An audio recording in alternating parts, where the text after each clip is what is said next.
Assalamualaikum, apa kabar semuanya? Semoga selalu sehat dan semangat. Jumpa lagi di Belajar Yuk bersama saya, Bu Antika. Semangat belajar untuk pintar.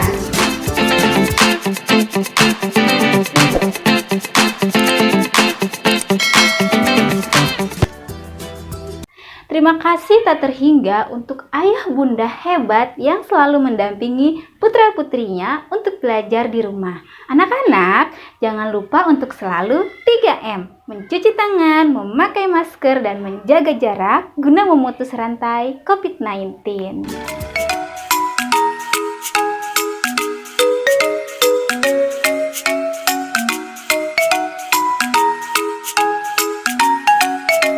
Kali ini kita akan belajar tema 7, kepemimpinan, subtema 1, pemimpin di sekitarku, pembelajaran 1.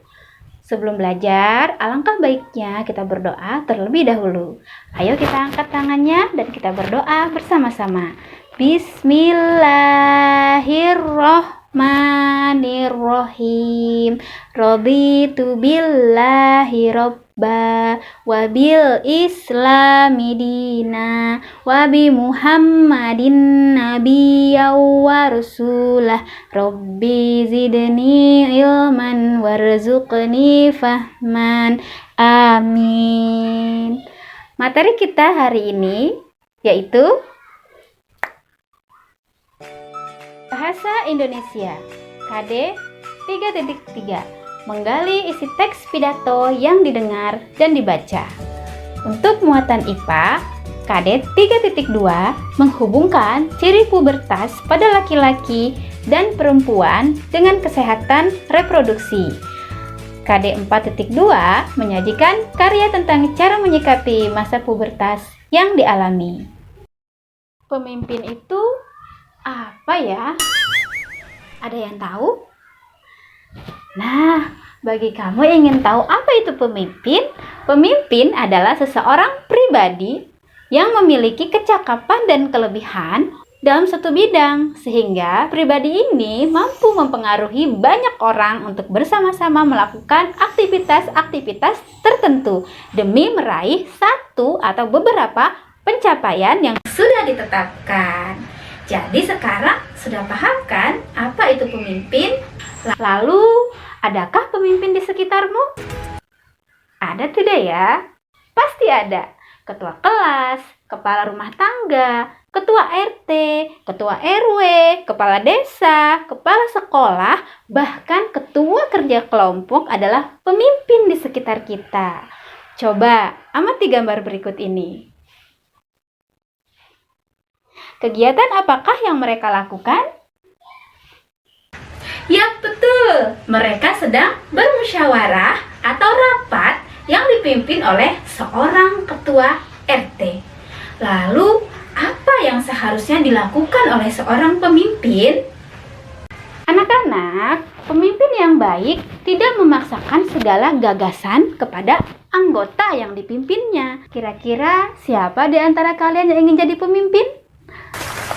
Hebat! Menjadi pemimpin harus memiliki kemampuan sebagai berikut. 1. Selalu bersikap adil. 2. Tidak meremehkan orang lain. 3. Mampu mengorganisasikan anggotanya dengan baik. 4. Memiliki kemampuan memecahkan masalah. 5. Memiliki kemampuan manajerial. 6. Mampu mempersatukan anggotanya. 7. Memiliki tingkah laku yang baik dan teladan bagi anggotanya. Yang kedelapan, ini juga yang paling penting, harus amanah dalam mengemban tugas kepemimpinannya. Nah, sekarang yuk kita simak pidato yang disampaikan Ibu RT berikut.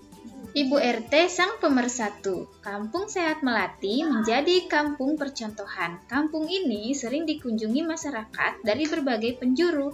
Lingkungan yang bersih, warga yang sehat, dan warga yang kreatif sering diliput berbagai media untuk dijadikan panutan masyarakat. Tidak seperti lazimnya pemukiman lain, warga Kampung Sehat Melati mendaulat seorang ibu sebagai ketua RT. Ia adalah Ibu Erika, seorang guru sekolah dasar yang ramah, bersahaja, dan juga berwibawa. Bagi warga, Ibu Erika adalah pengayom yang selalu dapat mereka datangi untuk mencari solusi berbagai masalah. Ibu Erika menyadari bahwa kehidupan bermasyarakat kadang menimbulkan perselisihan. Perselisihan karena adanya perbedaan nilai-nilai antar anggota masyarakat. Oleh karena itu, Ibu Erika berinisiatif untuk memperbanyak kegiatan yang melibatkan seluruh warga. Senam sehat bersama misalnya, bukan sekedar ingin mewujudkan masyarakat sehat, tapi juga bertujuan untuk mempererat hubungan antar warga. Setelah senam, warga berkumpul di lapangan. Mereka membawa makanan kecil untuk dinikmati bersama sambil bertukar cerita. Ibu Erika juga berencana mendirikan pos pelayanan terpadu. Ketika memaparkan rencananya di hadapan seluruh warga, ia menyampaikan ajakannya. Assalamualaikum warahmatullahi wabarakatuh. Selamat pagi Bapak dan Ibu, selamat datang di acara kebersamaan yang diadakan hari Minggu ini. Saya sangat senang dapat bertemu seluruh warga pada acara yang dapat menyatukan kita semua. Bapak dan Ibu, pada kesempatan ini saya menyampaikan pentingnya kebersamaan untuk kesejahteraan warga. Kesejahteraan yang saya maksud kali ini adalah kesehatan. Bagi saya, warga yang sejahtera adalah warga yang sehat. Wargaku tercinta, kita boleh berbangga. Kampung kita dijadikan contoh oleh banyak pihak. Pola hidup bersih yang kita nikmati hasilnya ternyata tidak hanya bermanfaat bagi diri kita sendiri. Namun, kita tidak boleh berpuas diri. Masih banyak hal yang harus kita kembangkan bersama untuk menjadi lebih baik, lebih sehat, dan lebih sejahtera. Untuk melanjutkan cita-cita mewujudkan kampung sehat, saya mengajak seluruh warga aktif terlibat dalam pos pelayanan terpadu yang akan kita kelola bersama. Mari kita berusaha mewujudkan masyarakat sehat secara mandiri. Saya percaya bahwa kesehatan masyarakat harus menjadi perhatian kita semua. Saya menunggu peran setiap warga, para dokter, perawat, bidan, dan tenaga kesehatan lainnya. Mari sisihkan sedikit waktu untuk menyumbangkan ilmu dan tenaga Bapak dan Ibu demi kesehatan lingkungan terdekat. Bukan pundi uang yang akan bertambah, tetapi pundi amal yang akan berlimpah. Bukan untuk ketenaran nama sebagai orang hebat, tetapi demi kehidupan kampung yang sehat dan kuat. Bapak dan Ibu, terima kasih atas seluruh dukungan yang telah diberikan selama ini. Terima kasih juga telah datang di acara rutin bulanan di hari ini. Semoga pertemuan kita kali ini dapat memberikan manfaat bagi seluruh kata. Saya akhiri. Wassalamualaikum warahmatullahi wabarakatuh. Setelah kamu mendengarkan tadi Ibu RT berpidato, kira-kira pidato itu apa ya? Pidato adalah kegiatan berbicara di depan umum untuk menyatakan pendapat atau memberikan gambaran mengenai suatu hal sehingga dapat mempengaruhi pendengarnya. Lalu, bagaimana cara berpidato? Cara berpidato ada 3. Yang pertama, dengan naskah. Berpidato dapat dilakukan berdasarkan teks naskah yang sudah disiapkan sebelumnya. Yang kedua, melalui catatan kecil. Bisa catatan itu berisi tentang garis besar dari isi pidato. Yang ketiga, tanpa teks. Untuk pemula, sebaiknya menggunakan naskah atau teks pidato agar lancar. Setelah kalian membaca teks bacaan yang berjudul Ibu RT Sang Pemersatu, mari kita gali isi bacaan tersebut dengan menjawab pertanyaan berikut. Yuk kita jawab bersama-sama. Pertanyaan pertama, siapakah nama pembicara dalam pidato pada bacaan? Kira-kira siapa ya anak-anak? Betul sekali, Ibu Erika. Pertanyaan kedua, siapa pendengar pidato? Pendengar pidato adalah warga kampung dan tenaga kesehatan Kampung Sehat Melati. Pertanyaan ketiga, bagaimana sikap kepemimpinan Ibu RT dalam bacaan tersebut? Ibu RT atau Ibu Erika seorang yang ramah, bersahaja, dan berwibawa. Beliau adalah pengayom masyarakat dan mampu memimpin warga desa sehingga menjadi kampung percontohan. Kita patut bangga jika memiliki pemimpin seperti Ibu Erika. Nah, bagaimana anak-anak? Dengan menggali bacaan yang sudah kita baca, kita mendapatkan beberapa informasi yang dapat kita sampaikan kepada orang lain. Nah, kalian sudah belajar struktur umum pidato dan menggali isi pidato. Tugasnya lengkapi bagian berikut. Ada di buku paketmu halaman 8. Kerjakan di buku tugasmu lalu laporkan hasilnya ke guru kelasmu. Oke.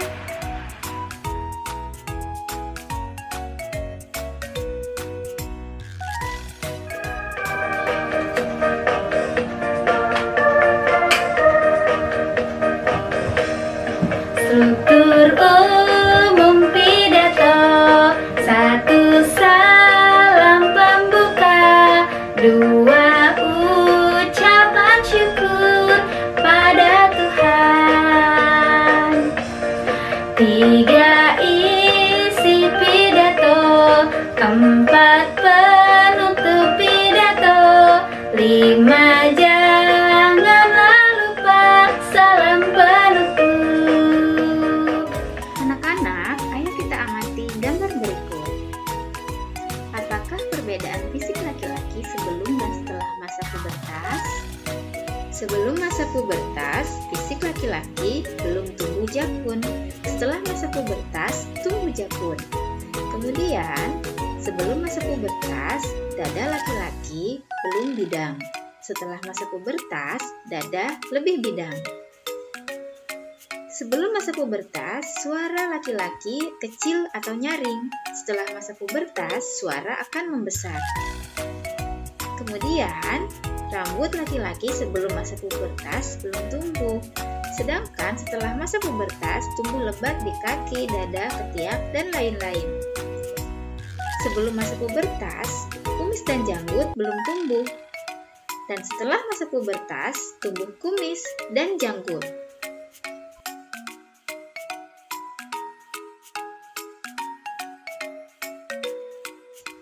1. Menjaga kebersihan tubuh. Dalam masa pubertas, aktivitas kelenjar minyak dan kelenjar keringat akan meningkat. Akibatnya, wajah akan mudah berjerawat dan tubuh akan berbau kurang sedap.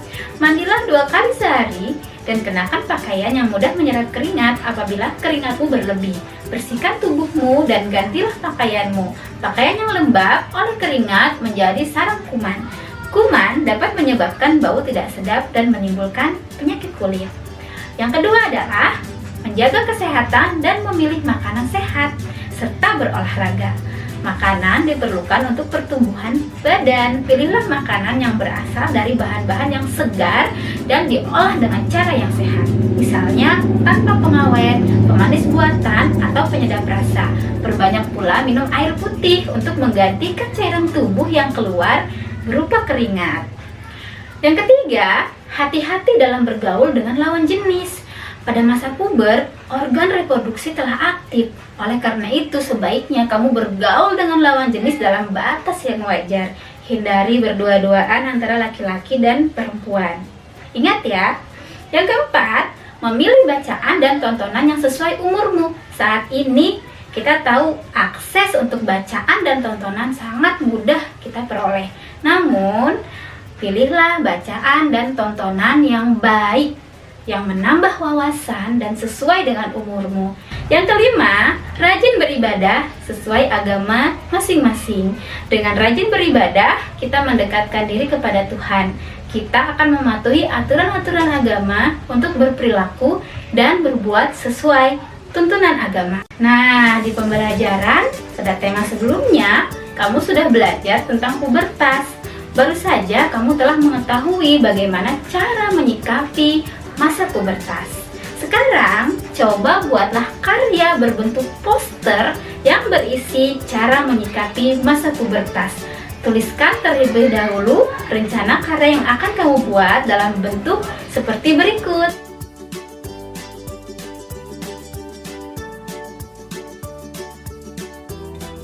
Akhirnya selesai juga materi hari ini. Sebelum kita akhiri, apa saja yang sudah kamu dapat pada pelajaran hari ini? Betul sekali, kita sudah belajar tentang pemimpin, pidato, dan cara menyikapi pubertas. Semoga apa yang kita pelajari hari ini dapat menambah pengetahuan dan bermanfaat bagi kita semua. Tetap dan selalu jaga kesehatan dimanapun berada. Mari kita membaca hamdalah bersama-sama. Alhamdulillahirabbil alamin. Terima kasih untuk perhatiannya. Selamat mengerjakan. Kamu bisa karena kamu luar biasa. Wassalamualaikum warahmatullahi wabarakatuh.